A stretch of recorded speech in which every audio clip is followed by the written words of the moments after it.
She showed up with a ticket, a black blazer, and a name badge from Congress. But what Jasmine Crockett didn't expect was to be humiliated at the airport gate, like she was nobody. No raised voice, no angry protest, just calm questions that got her flagged, delayed, and finally escorted out like a threat. And the reason? Because some gate agents decided she didn't look like someone who belonged in power. But then, her husband walked in, a retired federal judge, calm, composed, and carrying the weight of the Constitution in every word he spoke. And when he asked just one question, the entire airport froze.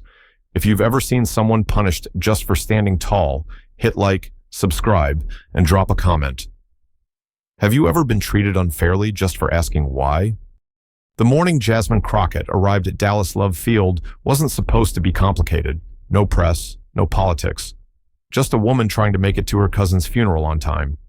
She was tired in a way that went beyond sleep. Weeks of back-to-back committee hearings, 3 cities in 4 days, red-eye flights, and hotel beds that never got warm. But today wasn't about a campaign. It wasn't even about policy. It was personal. Devin was more than a cousin. He was like a brother. They'd grown up trading jokes at backyard cookouts and sharing school secrets like they were made of gold. Liver failure had taken him too fast. He was 42, and Jasmine had promised his daughter she'd be there to speak. So when she stepped through the sliding doors of the airport terminal at 6:33 a.m., she wasn't a congresswoman. She was a grieving family member, doing her best to keep it together. She moved with practiced purpose. Her small, black carry-on rolled behind her, a plain coffee in one hand and her phone in the other, eyes scanning emails from staffers while she followed the signs to the Southwest check-in desk. She was wearing a dark blazer over a simple black dress. Nothing flashy. No makeup beyond lip balm. Just clean lines and quiet grace. The kind you carry when you've buried enough people to know funerals aren't fashion shows. Her flight was scheduled to depart at 7:10, Jackson, Mississippi. Her mother was already there, texting her updates about seating and floral arrangements. The family chapel wasn't big. Jasmine had promised she'd be there by 10. The first red flag wasn't a word. It was a look. A quick flicker in the eyes of the gate agent as she handed him her confirmation and ID. Not a frown, not confusion. Just a glance that traveled up her face, down to the ID, then back again with a smile that didn't reach his eyes. She'd seen that smile before, too many times. It was the kind that said, "I've already made a decision, and you're not going to like it." "I'm on flight 2376 to Jackson," Jasmine said, voice calm. "I'd like to check my carry-on." The agent tapped the keyboard, his smile tightening. Doesn't look like you're in the system." She raised an eyebrow, already pulling up the digital boarding pass on her phone. "That can't be right. I checked in an hour ago. Here's the confirmation." He looked at the screen, then at her again. "Yeah, your seat's been reassigned. You'll need to wait while we check something." "Reassigned?" she asked. "To what?" The agent didn't answer. Instead, he leaned back in his chair and gestured to a woman behind the counter. "Hey, can you come take a look?" Jasmine glanced at the clock, 6:43. Her heart skipped once, but her face didn't change. "Can you tell me what's going on? I have a funeral to get to." The second employee approached, barely sparing her a glance before muttering, "She's flagged for random review. We'll need to recheck her credentials." "Excuse me," Jasmine said. "It's routine," the woman replied. "No, it's not," Jasmine answered quietly. "I've flown this route 4 times this year. This has never happened." The first agent stood up. "Ma'am, if you don't calm down, I'll have to ask you to step aside." Jasmine blinked. "Calm down? I'm asking a question." "That's enough," the woman cut in. "Please stand over there." Jasmine stepped to the side, her posture straight, her hands tight around her phone. Passengers behind her were watching now. Someone whispered, "That's Congresswoman Crockett." Another lifted their phone. She heard a shutter sound, but it didn't matter. To these 2 agents, she was just another problem. She pulled out her federal ID, flipping it open. "I'm not hiding anything. This is official travel." They barely looked. "ID doesn't override protocol," the woman said. Her tone was flat, final. Something was wrong. This wasn't a computer glitch or a random review. This was personal. Jasmine stayed calm. I'll comply with whatever you need, but I'd like to speak to a supervisor. The agent turned slightly, then raised his hand. Security, please. There it was. Not a raised voice, not a threat. Just a woman trying to get to a funeral, now being treated like a security risk. Jasmine looked down at the tile, focused on a worn crack beneath her heels, and breathed.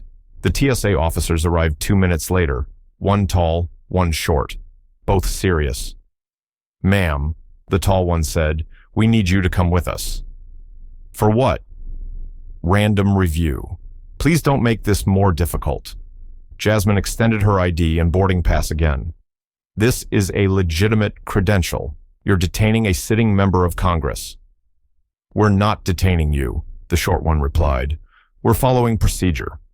Her jaw locked. Her heart thudded. But she didn't raise her voice. She didn't protest. She just walked. They led her past the gate, into a narrow corridor near baggage claim. A metal chair waited by the wall. Her bag was taken. She was told to stand, arms out, full pat down. Her files were opened, her toothpaste examined, her blazer wrinkled in the process. No warrant, no cause, no apology. When it was done, they said nothing. One of them left to make a call. The other stood by the door, arms crossed. Jasmine sat down. Cold chair, cold hands, cold room. The gate clock read 7:14. Her flight was gone, and with it, her last chance to keep a promise to the people who had already buried someone they loved. The silence in the corridor wasn't peaceful. It was heavy, charged with a tension that made the walls seem narrower than they were. Jasmine sat still, her back straight against the cold metal chair, hands resting quietly in her lap. She wasn't angry, not visibly. But inside her chest, something deeper than frustration burned. Not rage, not fear, something more primal. That ache you get when you've been wronged and have no time or room to scream. She checked her phone. 1 bar of service, no Wi-Fi. The boarding time had passed, no updates, no agents returning. Just a hallway humming under 2 white lights. She closed her eyes for a second and inhaled through her nose, willing herself not to cry. Not here, not like this. Jasmine wasn't new to being underestimated. She wasn't unfamiliar with being brushed off, second-guessed, or held to standards twice as high and half as fair. But something about this moment, the quiet dismissal, the way no one cared what badge she held or what name she carried, cut differently. This wasn't politics. This was personal. The officer standing near the door avoided her gaze. He leaned back against the wall, arms crossed, jaw set like stone. He hadn't asked her name. Hadn't asked if she needed water or if she had someone she could call. She was just another disruption, an inconvenience. She heard a faint buzz, maybe a radio squawk, then footsteps. The first TSA agent returned, holding her carry-on like it was contaminated. He set it on the table beside her, not harshly, but not gently either. You can repack, he said, voice neutral. Jasmine unzipped the bag. Her documents were out of order. A personal folder marked Devin Crockett, eulogy notes, had been turned sideways.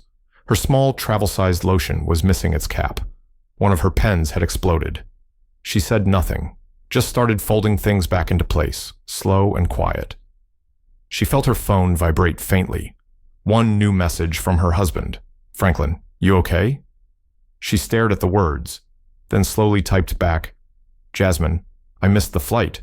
They pulled me for review, no answers. His response came just 5 seconds later.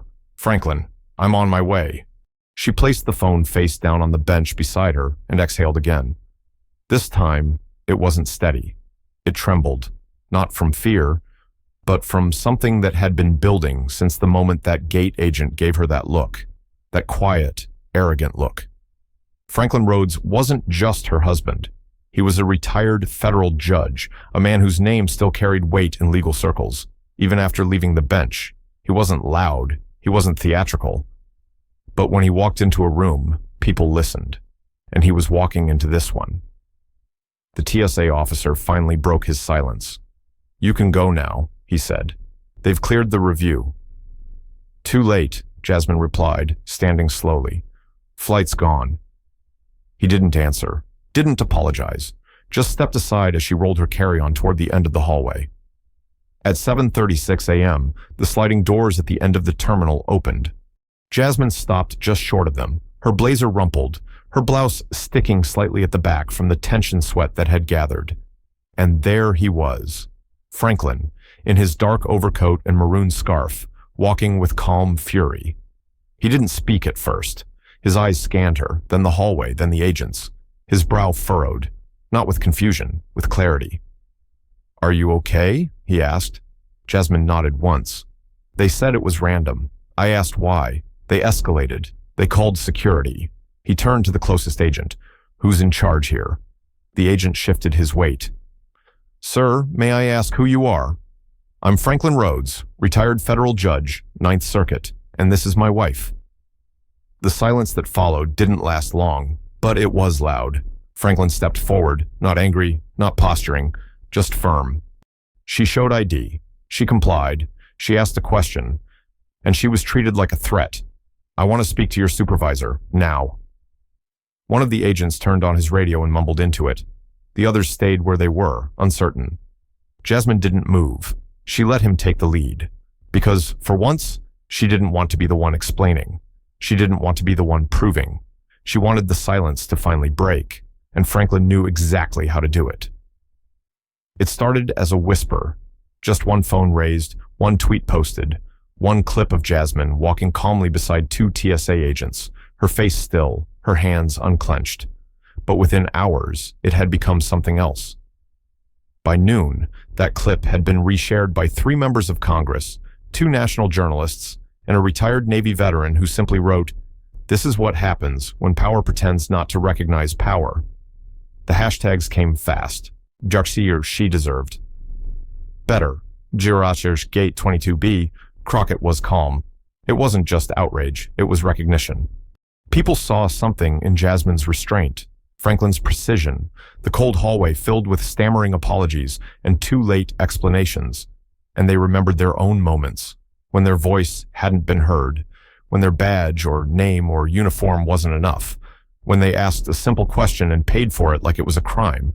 The footage made national news within 24 hours, but it didn't feel like a scandal. It felt like a mirror. Jasmine didn't rush to speak. She turned down interview requests, declined to appear on morning shows. Instead, she released a short, written statement. "Respect is not a privilege. It is a basic expectation. The moment we stop treating dignity as universal is the moment we let bias walk through the front door." Franklin, meanwhile, stayed out of the spotlight. He went back to gardening, keeping a list of names from handwritten letters people sent him. A high school history teacher in Des Moines, a single mom in Atlanta, a Navy vet in Portland. They wrote him not because he was famous, but because he said what they'd wished someone had said for them. And then came the emails. Jasmine's office had never seen so much mail in a single week. Messages not just about airport policies or TSA reform, but about weddings missed, graduation skipped, emergency rooms waited in while being ignored. People poured their experiences into inboxes and voicemails, not for pity, but for release. For the first time, they saw someone hold the door open for their story. Airline execs held emergency meetings. TSA launched an internal review. A formal apology came, 2 days too late, signed but impersonal. Jasmine didn't reply. Instead, she called her mother. "They treated me like I wasn't anyone," Jasmine said softly, curled up on the couch at home, hair pulled back in a low twist, eyes red from exhaustion. Her mother didn't try to comfort her. She just said, "You were somebody long before they knew your name. Don't let a moment of ignorance erase decades of truth." That night, Jasmine sat at her kitchen table and wrote a letter, not a press release, not a tweet, a story about Gate 22B, about how she stood still when the world wanted her to shout, about how silence, when wrapped in grace, could be the most deafening sound in the room. It was published in The Atlantic a week later, and it went viral all over again. Because people weren't just reading it, they were seeing themselves. A month had passed, but the weight of that morning hadn't lifted. Not from Jasmine's shoulders, not from Franklin's heart, and not from the hearts of millions who'd quietly watched it unfold, people who had never met her, never heard her speak, but felt something in that hallway that stayed with them. Jasmine sat one afternoon on the steps outside Union Station in D.C., a coffee cooling in her hand, her gaze following the rhythm of strangers. Everyone hurrying somewhere. Everyone hoping not to be questioned for who they were while getting there. It wasn't the headlines that haunted her, it was the faces, the stories. The elderly black woman who had written in cursive about being pulled out of line on her way to her granddaughter's piano recital. The Mexican-American veteran who said his silence at a checkpoint cost him his chance to say goodbye to his brother. This was bigger than her. It always had been. Franklin joined her, carrying a folder under his arm, and that look he wore when he'd been reading for hours. Alert, concerned, ready. "You're still thinking about it," he said. She nodded. "Because they're still living it."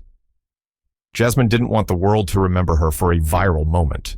She wanted them to remember what it exposed, that it shouldn't take a congresswoman's badge to be believed, that no one's voice should require credentials to be respected, that the airport hallway wasn't an anomaly, it was a window. She stood at the next town hall in front of folding chairs filled with parents, students, and retirees who had come not to talk policy, but to feel something. "I want to begin with a story," she said, "not about a bill, not about politics, about a woman at a gate who didn't raise her voice, and a husband who asked one question, and a crowd who realized that dignity should never be delayed." There was no need for applause. She continued, "The question isn't whether this will happen again. The question is, who will be there to see it? Who will name it? Who will say, 'This time, we're not letting it slide'?" That night, she walked through her neighborhood, alone, not to clear her head, to remind herself what it meant to simply move freely, without being stopped, without being doubted. Franklin waited on the porch when she returned. "They're still talking about you," he said. "Then we keep talking back," she replied. The next morning, Jasmine drafted a new memo, calling for mandatory bias and de-escalation training across all federal travel checkpoints. She didn't just send it to Congress, she sent it to governors, to major airlines, to civil rights coalitions. It wasn't radical. It was a reminder that the rules don't mean much when the people enforcing them refuse to see the humans they apply to. Months later, the clip was still being shared, not because it was dramatic, but because it was honest. And honesty has a way of traveling far, especially when spoken with stillness and backed by action. So, if you're watching this story right now and it made you feel something, remember this. Dignity should never be something you have to earn. It should greet you at the counter. It should walk beside you in the hallway. It should live in the questions we ask and the patience we offer. And if you've ever had to bite your tongue just to get through a moment, know that you are not alone. Jasmine Crockett stood for more than just herself that day, and Franklin didn't speak to show power. He spoke to show care. And in a world where we're all just trying to get somewhere, sometimes the kindest thing we can do is stop and see someone.